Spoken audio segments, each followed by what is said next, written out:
With the Australian Bureau of Statistics revealing some unbelievable information for regional areas. Regional New South Wales has bounced back from 2 years of declining sales to rise 21.8% in sales volume in 2020. That's a lot higher than Sydney. Sydney had a strong run still at 10%, which is massive in itself. So in itself, you have to say that medium regional New South Wales prices are now standing at $550,000.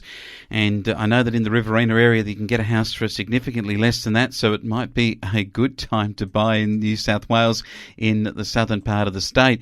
In Victoria, sales rose just 1.6% for regional Victoria, and that's in stark contrast to a 19.7% drop in sales though for metropolitan Melbourne.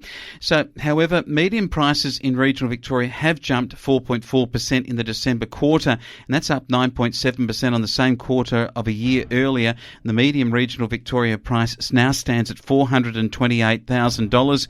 It's interesting actually on that information because the Shadow Minister for Consumer Affairs is Neil Angus in Victoria, and he told Flow News 24 that a comparative movement in metropolitan and regional Victorian real estate would be attributable to the state government, where people are, he quotes, clearly frustrated and fed up with the Andrews government's snap lockdowns, and he says it makes sense that people are moving to places where they are less likely to be locked in their homes by the Premier at a moment's notice.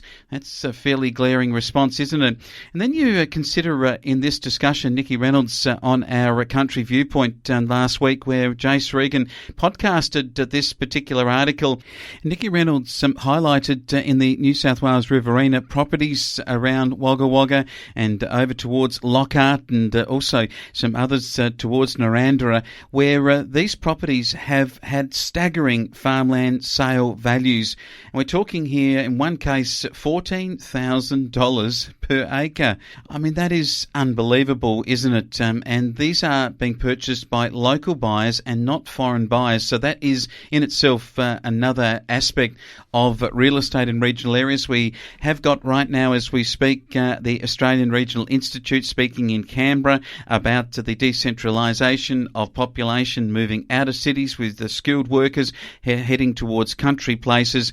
Now I think what we could have in the country is a shortage of houses at value prices, particularly for the people who have actually lived and grown up in the country, having to fight for a property against, say, those that are going to be moving out from the city, maybe cashed up with the sale of a metropolitan house, and this can become a real competitive marketplace for those in regional areas.